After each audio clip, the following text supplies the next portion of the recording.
Alrighty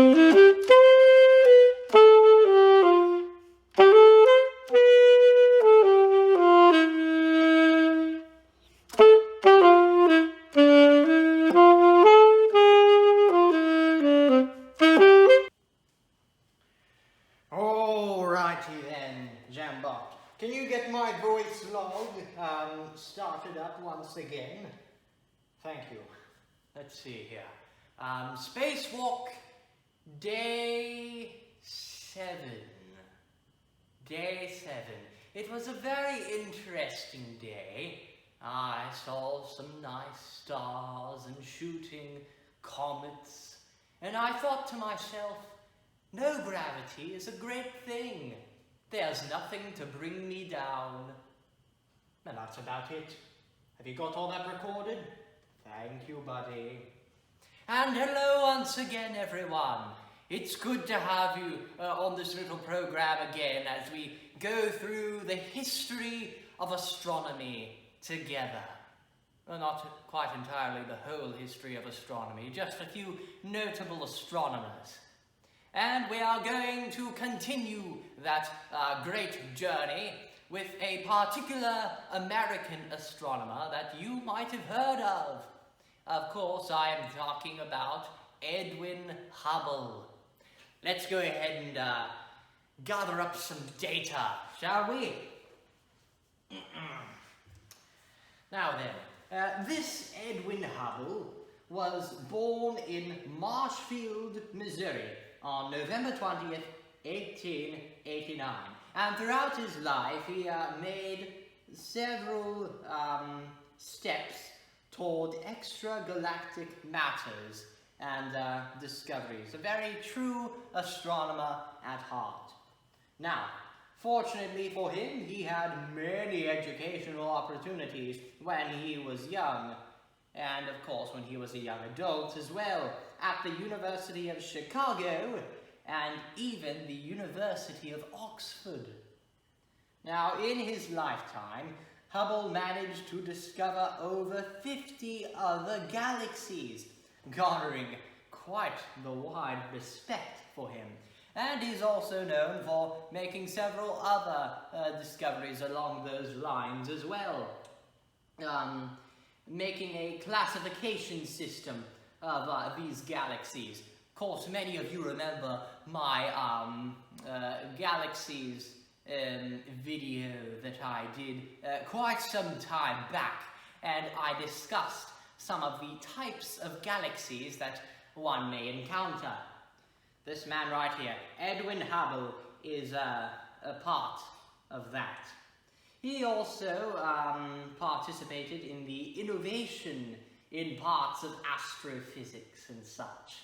And he also formulated the laws of certain galaxies. Let's see if I can think of one of them on the top of my head.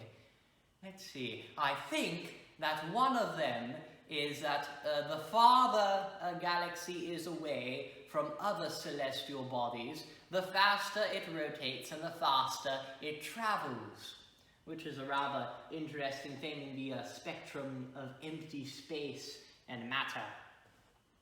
Now, of course, Edwin Hubble was widely accepted in the astronomy world, and his legacy lives on with a certain piece of technology that you might know. Of course, I'm talking about the Hubble Space Telescope. Of course, this was launched in 1990, and quite fitting to Edwin Hubble's name, this little piece of technology is responsible for taking pictures of objects and areas outside of the solar system. And of course, like many of our most notable astronomers out there, Edwin Hubble will certainly, well, is down in history. And that, my friends, is Edwin Hubble for you. You know, I once knew a person who in turn knew this Edwin Hubble individual. We talked for a little bit, had lunch together, and he told me he was quite the interesting person. Of course, all that happened back when I was down at Earth, about some years ago. But anyhow, I thank you once again for joining me in this little entry. If you happen to have any questions about space, or stars, or comets, or planets, or anything really that deals with space, please feel free to leave a comment below in the comment section. Who knows, your question might be answered on the next video. Well, without further ado, let's go ahead and see what the next topic shall be. Thank you, computer. I see. Oh, I feel like we've all seen this term or name before. For you see, next time we will be looking at the life and times of Gerard Kuiper. Gerard Kuiper. I used to mispronunciate the term Kuiper when I was a young lad. It took me years to get that name down straight. But anyhow, and with that, my fellow space cadets, I bid you ta-ta. In 3, 2, 1.